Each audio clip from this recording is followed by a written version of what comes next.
Fala galera, aqui é o professor Igor, sejam todos muito bem-vindos a mais uma videoaula de banco de dados. Nessa videoaula nós vamos falar sobre índices, mais especificamente no banco de dados Postgre. Então vamos lá, o que são índices, né? Índice é uma estrutura de dados utilizada para melhorar o tempo de execução das consultas. Ela utiliza uma estrutura de dados auxiliar para poder agilizar o processo de busca, que seria feito de outra forma sequencialmente. Um outro ponto importante que a gente tem que entender é que normalmente quando a gente especifica uma chave primária para o banco, ele automaticamente já tem um índice especificado para essa chave primária. Então não há necessidade de eu criar índices para chaves primárias, que a tabela já é indexada pela chave primária, ok? Então nesse caso aí, quando a gente tem uma árvore desse tipo, a gente tem um processo de busca agilizado em relação a uma busca sequencial em uma estrutura de dados. Bem, quais as vantagens? Agiliza as pesquisas. E a desvantagem que a gente pode ter na utilização dos índices? O processo de inserção, alteração e delete se torna mais lento em função do maior número de estruturas que é necessário atualizar e também consome espaço.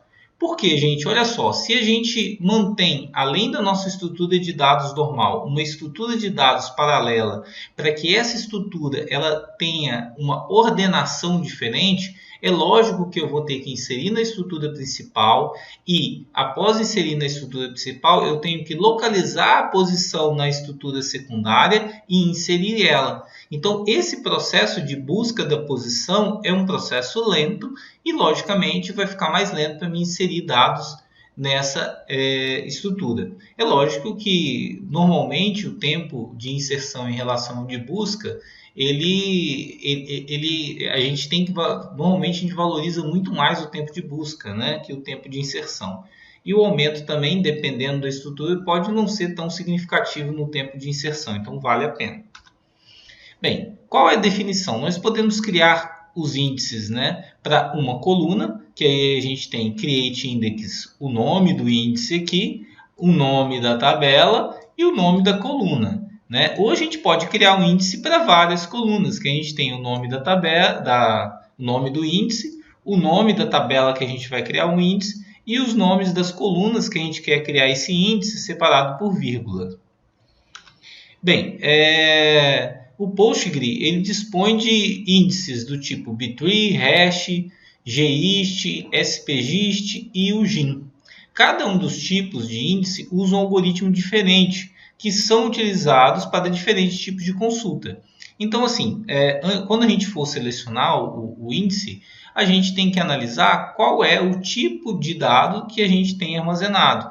Dependendo do tipo de dado, a gente utiliza um determinado tipo de índice. Bem, a gente tem o btree. Esse tipo btree é o tipo padrão. Se a gente não especifica, normalmente esse tipo aqui é o que vai ser utilizado no nosso índice. Então, o B significa de equilibrado, de balanceado.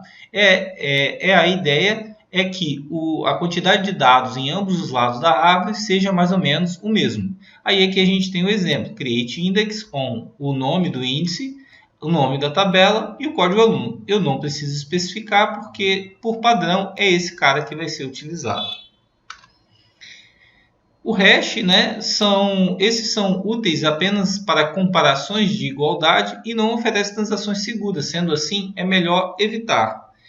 O create index, o nome da nossa tabela, né, que a gente vai estar utilizando, usando hash. Então, a gente fala que a gente vai usar esse índice, né, para qual coluna? Para qual coluna? Código do aluno. Se a gente tiver mais colunas, é só colocar vírgula e o nome delas, tá, gente?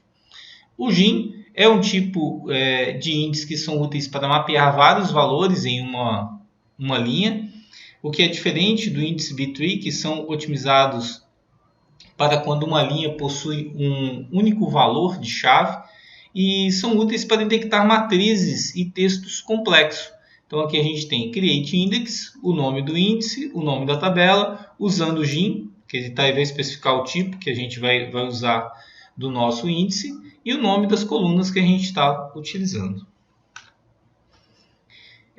O gist permite construir estruturas de árvores equilibradas e podem ser utilizadas para operações mais avançadas, que é as comparações de igualdade, utilizados para indexar tipos de dados geométrico e pesquisas por textos complexos. A única diferença é que a gente usa o GIST aqui. Particularmente, eu praticamente crio os índices todos como B-Tree. Tá?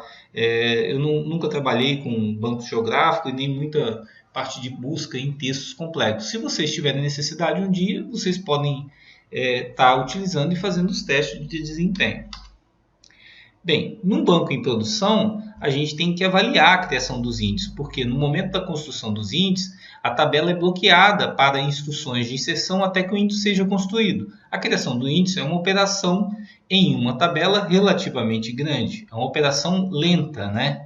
Em uma tabela relativamente grande. Os índices podem levar muito tempo para serem criados. Durante a criação, os índices pode haver dificuldade na realização de operações de gravação. Então, se por um acaso eu tiver com um banco de dados em produção e a gente precisar criar o índice, a gente tem que avaliar qual é o tamanho dessa tabela. Será que vai demorar muito tempo para criar essa estrutura paralela do índice? Porque enquanto ele estiver criando, essa tabela fica bloqueada e automaticamente o sistema vai parar de funcionar se alguém tentar inserir algum dado naquela estrutura de dados. Então isso a gente tem que avaliar.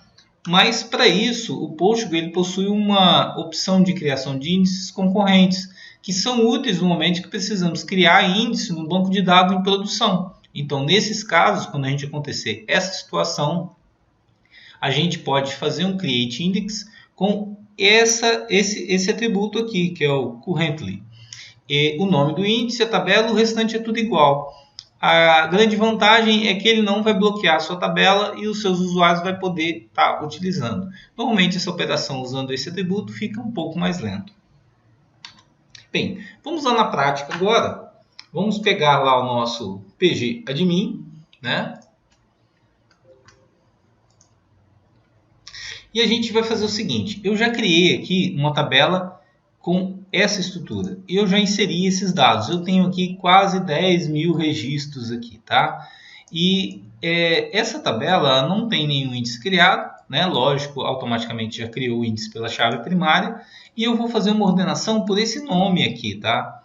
Então a gente vai fazer o seguinte, a primeira coisa que eu vou fazer é fazer uma pesquisa nessa tabela para a gente ver o tempo que ela vai demorar para retornar essa informação. Então a gente vai executar a pesquisa ordenando pelo nome, né?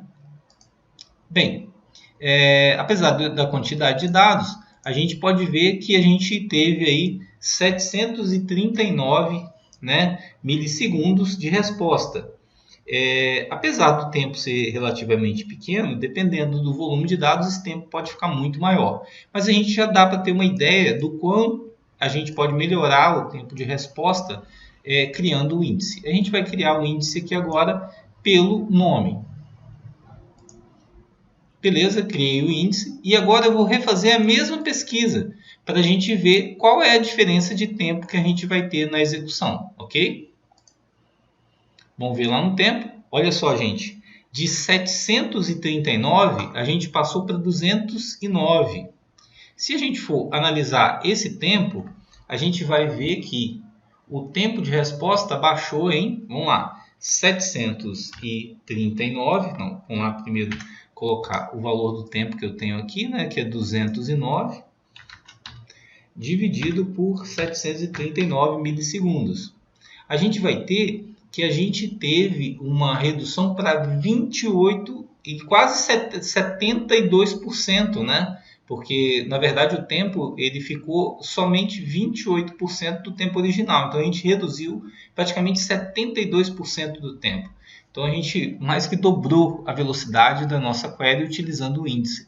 Imagina isso num banco de produção que a gente tem consultas a todos os momentos.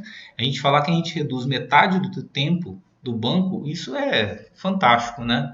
Então, assim, pensem bem nos índices que vocês vão criar, lembrando que todo índice que você criar, ele só vai ser útil se a pessoa der um order by exatamente pelos índices que você criou. Então, você criar índices, por exemplo, com 2, 3 colunas, o order by ele tem que estar na mesma sequência dos índices, porque senão a gente não aproveita essa estrutura de dados do índice criada, tá? E automaticamente ele identifica que existe um índice com aquele mesmo ordenação que das colunas que a gente está fazendo no select, e ele vai buscar pelaquela ordenação e a nossa consulta vai ser muito mais rápida. Ok, pessoal? Então, o que eu tinha para falar sobre índice é isso. Um forte abraço e até a próxima aula.